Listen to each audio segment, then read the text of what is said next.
எல்லோருக்கும் வணக்கம். எல்லோரையும் வேர்ல்ட்ஸ் பெஸ்ட் தமிழ் சேனலுக்கு வரவேற்கிறோம்.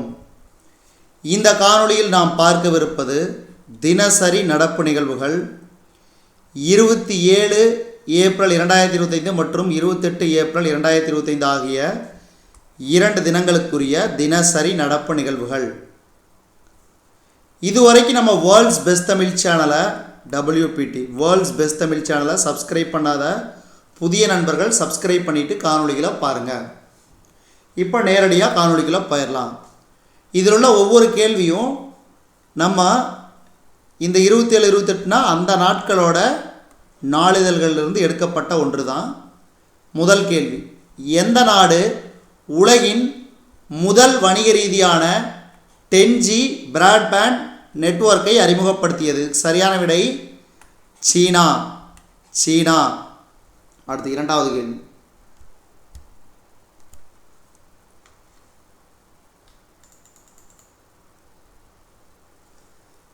இந்தியாவின் 107வது தேசிய பூங்காவாக எந்த பூங்கா அறிவிக்கப்பட்டது? இதுக்கு சரியான விடை சிமிலிபால் பூங்கா. இது எங்கே இருக்குது? ஒடிசாவில் உள்ளது. இது ஒடிசாவோட இரண்டாவது தேசிய பூங்கா, இரண்டாவது பூங்கா. இப்போ இந்தியாவோட 107வது பூங்கா. அதே மாதிரி ஒடிசாவின் முதல் பூங்கா வந்து என்னது? பிதர்கனிகா. பிதர்கனிகா.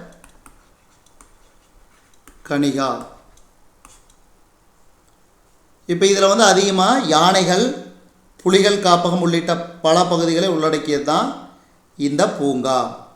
அடுத்தது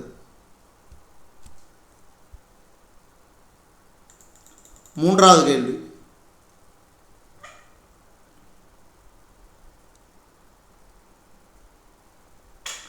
ஆதி திராவிடர் மற்றும் பழங்குடியினருக்கு உறுதுணை என்ற கடனுதவி திட்டத்தை எந்த மாநில அரசு செயல்படுத்த உள்ளது? இதுக்கு சரியான விடை தமிழ்நாடு மாநிலம். தமிழ்நாடு மாநிலம். யாருக்காக? ஆதி திராவிடர் மற்றும் பழங்குடியினருக்காக.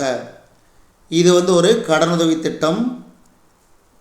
இது வந்து பார்த்திங்கன்னா எவ்வளவு தொகையில் செயல்படுத்தப்பட உள்ளது? ரூபாய் 25 கோடி செலவில் செயல்படுத்தப்பட உள்ளது. அதே மாதிரி இதுக்கு பேர் சமத்துவ, இன்னொரு திட்டம் வந்து சமத்துவ மயான திட்டம். இது இன்னொரு திட்டம். இந்த திட்டம் வந்து பார்த்திங்கன்னா அதாவது இறப்பிலும் சமத்துவத்தை உறுதி செய்தல். நோக்கம் வந்து இறப்பிலும் சமத்துவத்தை உறுதி செய்தல். இது வேற, இது வேறு திட்டம். இது வந்து உறுதுணை என்ற கடனுதவி திட்டத்துக்கு ரூபாய் 25 கோடி செலவில் செயல்படுத்தப்பட உள்ளது. யாருக்காக? ஆதி திராவிடர் மற்றும் பழங்குடியினருக்காக. அடுத்த கேள்வி, அடுத்து நான்காவது கேள்வி. ஒவ்வொரு கேள்வியும் பாருங்கள், நான் கொடுக்கக்கூடிய ஒவ்வொரு பாயிண்ட்ஸையும் பாருங்கள், ரொம்ப ரொம்ப முக்கியம். தமிழ்நாடு மாநில அமைச்சரவையிலிருந்து விடுவிக்கப்பட்ட 2 அமைச்சர்கள். தமிழ்நாடு மாநில அமைச்சரவையிலிருந்து நீக்கம் செய்யப்பட்ட 2 அமைச்சர்கள் யார் யார்?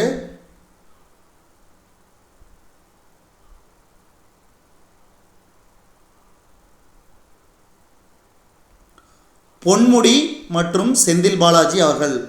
பொன்முடி மற்றும் செந்தில் பாலாஜி அவர்கள்.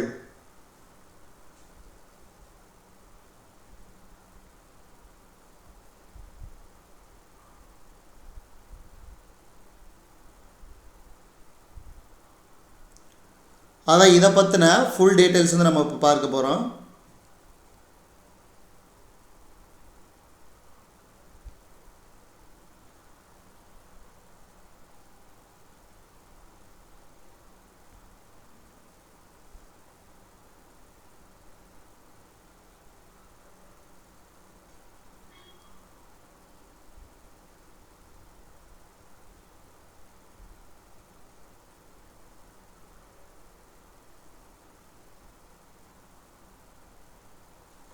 பார்த்தீங்கன்னா அமைச்சர் பதவியிலிருந்து செந்தில் பாலாஜி, பொன்முடி ஆகியோர் ராஜினாமா செய்தனர். முதலமைச்சர் மு.க. ஸ்டாலின் அவர்கள் பரிந்துரையை ஏற்று அந்த ராஜினாமை ஏற்றுக்கொண்ட ஆளுநர் RN ரவி அமைச்சரவை மாற்றத்துக்கும் ஒப்புதல் அளித்துள்ளார். அதன்படி போக்குவரத்து துறை அமைச்சராக உள்ள சிவசங்கர். சிவசங்கர் வந்து பார்த்தீங்கன்னா அதாவது கூடுதல் பொறுப்பாக மின்துறையும் வீட்டு வசதித்துறை அமைச்சர். இவருக்கு வந்து மின்துறை கூடுதல் பொறுப்பாக. இவர் ஏற்கனவே போக்குவரத்துறை அமைச்சராகிறார். அதே மாதிரி முத்துசாமி வீட்டு வசதித்துறை அமைச்சராக உள்ள முத்துசாமி அவர்களுக்கு மதுவிலக்கு மற்றும் ஆயத்தீர்வை ஏற்கனவே செந்தில் பாலாஜி ஜெயிலில் இருந்தபோது இந்த மதுவிலக்கு மற்றும் ஆயத்தீர்வை துறையை வந்து முத்துசாமி அவர்கள் தான் கண்காணித்து வந்தார் என்பது குறிப்பிடத்தக்கது. அதே மாதிரி பால்வளத்துறை அமைச்சர் ஆர் ராஜகண்ணப்பனுக்கு வனத்துறை. ராஜகண்ணப்பன் அவர்களுக்கு வனத்துறை, அதாவது பொன்முடி வகித்த வனத்துறை. அதே மாதிரி பால்வளத்துறை அமைச்சர் பால்வளத்துறை வந்து மறுபடியும் வந்து மனோ தங்கராஜ் அவர்களுக்கு வழங்கப்பட்டுள்ளது. மனோ தங்கராஜ் அவர்களுக்கு மீண்டும் அந்த துறை அமைச்சராக பதவியேற்றார். இதெல்லாம் புதிய அமைச்சர் பதவியேற்பு நிகழ்ச்சி அது 28ஆம் தேதி நடைபெற்றது, குறிப்பிடத்தக்கது. அதாவது பார்த்தீங்கன்னா முதலமைச்சர் மு க ஸ்டாலின் தலைமையிலான திமுக அரசு ஆட்சி பொறுப்பேற்றதிலிருந்து தற்போது வரை 6 முறை அமைச்சரவை மாற்றம் செய்யப்பட்டுள்ளது. அந்த வகையிலிருந்து பார்த்தீங்கன்னா அதாவது 2022இல் போக்குவரத்துறை அமைச்சராக இருந்த ராஜகண்ணப்பன் பிற்படுத்தப்பட்ட நலத்துறை அமைச்சராகவும் சிவசங்கர் அவர்கள் போக்குவரத்துறை அமைச்சராக மாற்றப்பட்டனர். அதே மாதிரி 14 டிசம்பர் 2022 உதயநிதி ஸ்டாலின் அவர்கள் இளைஞர் நலன் மற்றும் விளையாட்டுத்துறை அமைச்சராக பதவியேற்றார். ஐ பெரியசாமி, பெரிய கருப்பன், மெய்யநாதன், க ராமச்சந்திரன், மதிவேந்தன் ஆகியோர் துறைகள் மாற்றம் செய்யப்பட்டன. அடுத்து 2023 மே மாதத்தில் பால்வளத்துறை அமைச்சராக இருந்த சாமு நாசர் அமைச்சரவையிலிருந்து விடுவிக்கப்பட்டு டிஆர்பி ராஜா புதிய அமைச்சராக சேர்க்கப்பட்டார். அப்போது அமைச்சர்கள் பழனிவேல் தியாகராஜன், தங்கம் தென்னரசு, மனோ தங்கராஜ் ஆகியோர் துறைகள் மாற்றம் செய்யப்பட்டன. அதே மாதிரி 2023 ஜூனில் செந்தில் பாலாஜி கைதானதும் அவரது வசமிருந்த மின்துறை தங்கம் தென்னரசுக்கும் மதுவிலக்கு மற்றும் ஆயத்தீர்வுத்துறை எஸ் முத்துசாமி அவர்களுக்கும் ஒதுக்கீடு செய்யப்பட்டது. அவருடன் அதாவது சாமு நாசர், கோவி செலியன், ராஜேந்திரன் ஆகியோர் அமைச்சர் பதவி வழங்கப்பட்டது. தற்போது இந்த அமைச்சரவை மீண்டும் மாற்றம் செய்யப்பட்டுள்ளது, குறிப்பிடத்தக்கது. இதுவரை 6வது முறையாக மாற்றம் செய்யப்பட்டது. வந்து ஃபுல் டீட்டெயில்ஸ். அடுத்து பாருங்கள், அடுத்த கேள்வி. இந்தியாவின் முதல் உள்நாட்டு செயற்கை நுண்ணறிவு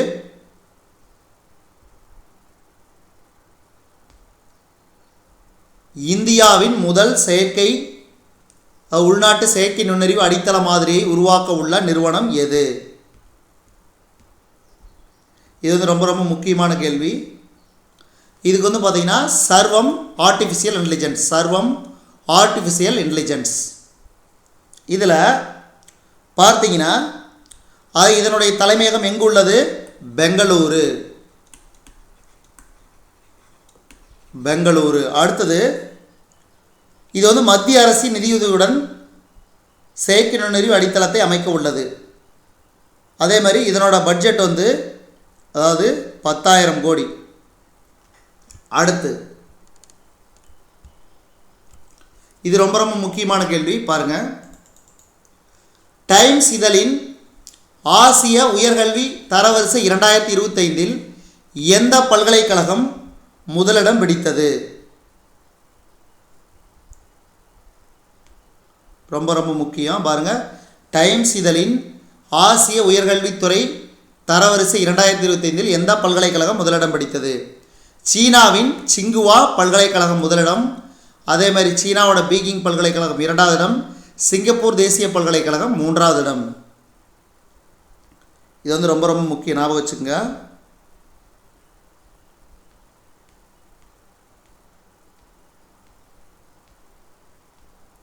ஸோ இந்த மாதிரியான கேள்வியெல்லாம் மிஸ் பண்ணக்கூடாது, நல்லா ஞாபகம் வச்சுக்கோங்க.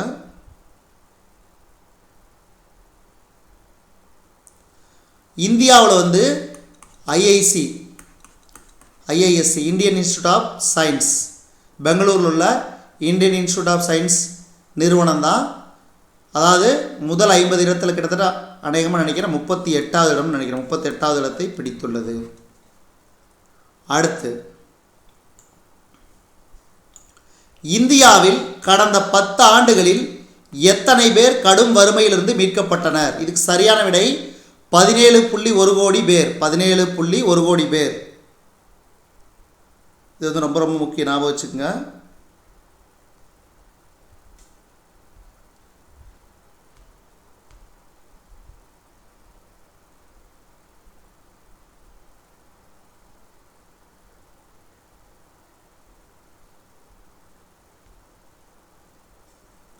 அதாவது வந்து பார்த்தீங்கன்னா இந்த அறிக்கையை வேர்ல்டு பேங்க், உலக வங்கி வெளியிட்டது. அதாவது கடந்த 10 ஆண்டுகளில், அதாவது பார்த்தீங்கன்னா 2011 முதல் 2023 வரை 17.1 கோடி பேர், அதை இங்கே கொடுத்துருக்குறாங்க, மீட்கப்பட்டுள்ளனர். கடும் வறுமை நாள் ஒன்றுக்கு பார்த்தீங்கன்னா ரூபாய் 200க்கும் குறைவாக சம்பாதித்து வாழ்பவர் கடும் வறுமையில் இருப்பவர்கள். 2012 பார்த்தீங்கன்னா 16.2% வறுமையில் இருந்தனர். தற்போது நிலவரப்படி வறுமையில் உள்ளவர்கள் 2.3% தான் வறுமையில் இருப்பவர்கள். அடுத்த கேள்வி, கடல் மட்ட உயர்வு மற்றும் கடல் அரிப்பை தடுக்க எந்தெந்த மாவட்டங்களில் உயிர் கேடயம் அமைக்கப்பட உள்ளது?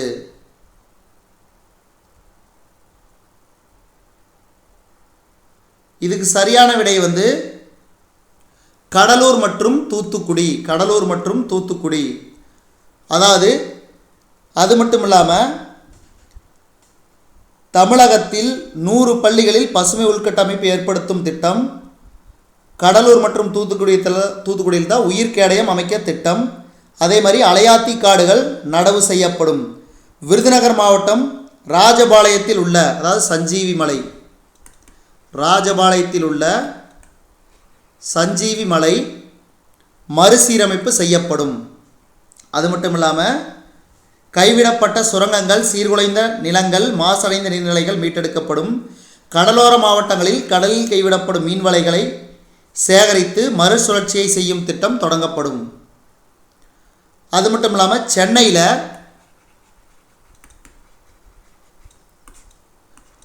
பார்த்தீங்கன்னா, அதாவது ஒரு ஆற்றங்கரையில் எடை மறைப்பான்களை பயன்படுத்தி நெகிழி கழிவு மீட்பு மறுசுழற்சி நடவடிக்கைகள் எடுக்கப்படும். இது வந்து எங்கெங்கன்னா சென்னை, ராமநாதபுரம், தூத்துக்குடி ஆகிய பகுதிகளில். அடுத்து, சென்னையில் நடமாடும் கண்காணிப்பு வாகனம் பயன்படுத்தப்படும்.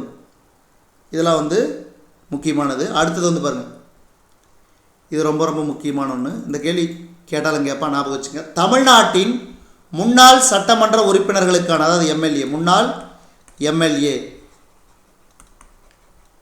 அவர்களுக்கான ஓய்வூதியம் எவ்வளவாக உயர்த்தப்பட்டது? இதுக்கு சரியான விடை ரூபாய் 35,000. ரூபாய் 35,000.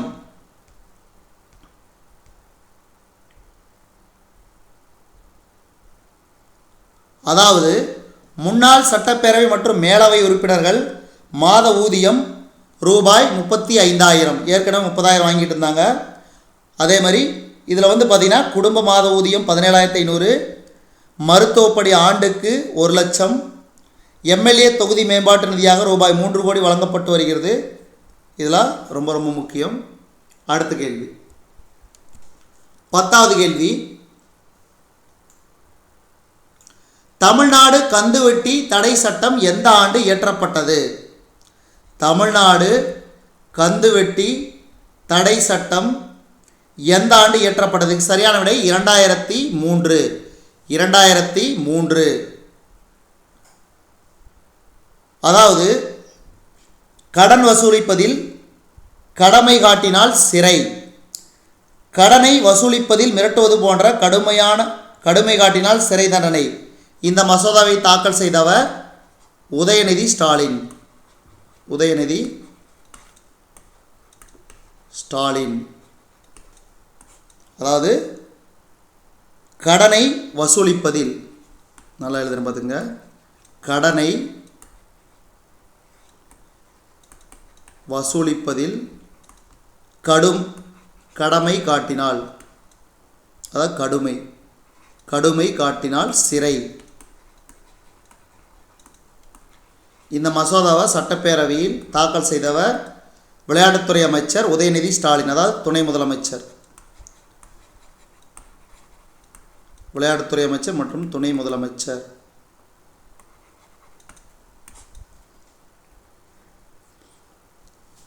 அதே மாதிரி தமிழ்நாடு அடகு கடைக்காரர்கள் சட்டம் 1943ஆம் ஆண்டு இயற்றப்பட்டது. தமிழ்நாடு பணக்கடன் வழங்குபவர்கள் சட்டம் 1957. அடுத்தது கந்துவட்டி கடன் தான் 2003. அடுத்தது இது பாருங்க, தென் தமிழகத்தில் ஜாதிய உணர்வை தூண்டியதாக கூறப்படும் எத்தனை சமூக ஊடக பக்கங்களை காவல்துறை முடக்கியுள்ளது? 464 சமூக ஊடக பக்கங்கள். 464 சமூக ஊடக பக்கங்கள்.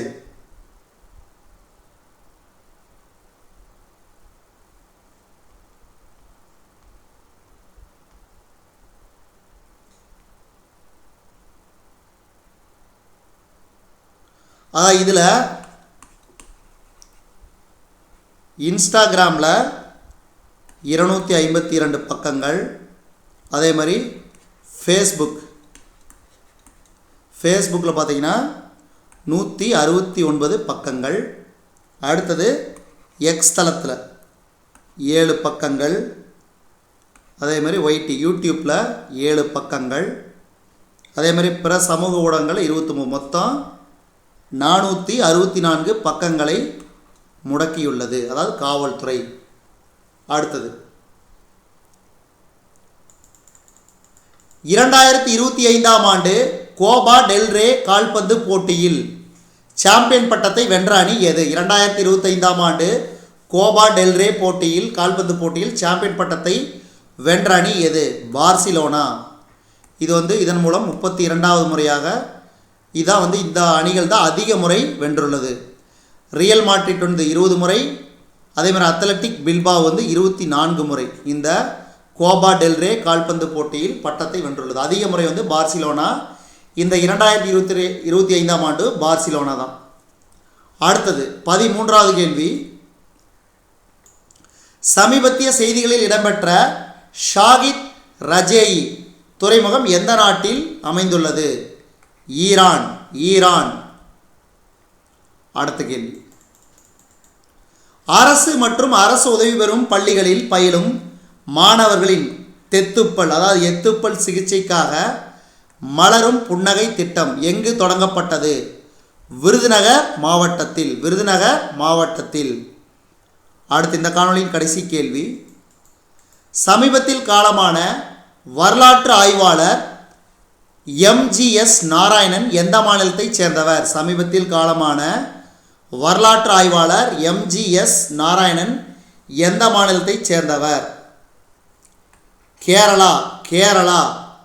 இதுவரைக்கும் நம்ம இந்த காணொளி வாயிலாக பார்த்தீங்கன்னா தினசரி நடப்பு நிகழ்வுகள் 27 ஏப்ரல் 2025 மற்றும் 28 ஏப்ரல் 2025 ஆகிய 2 தினங்களுக்குரிய தினசரி நடப்பு நிகழ்வுகள்.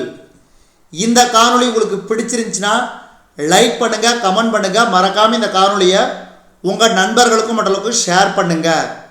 மேலும் புதிய காணொளிகளுக்கு நம்ம வேர்ல்ட்ஸ் பெஸ்ட் தமிழ் சேனலோடு இணைந்தே இருங்கள். தொடர்ந்து நம்ம வேர்ல்ட்ஸ் பெஸ்ட் தமிழ் சேனலுக்கு சப்போர்ட் பண்ணுங்க. நன்றி, வணக்கம்.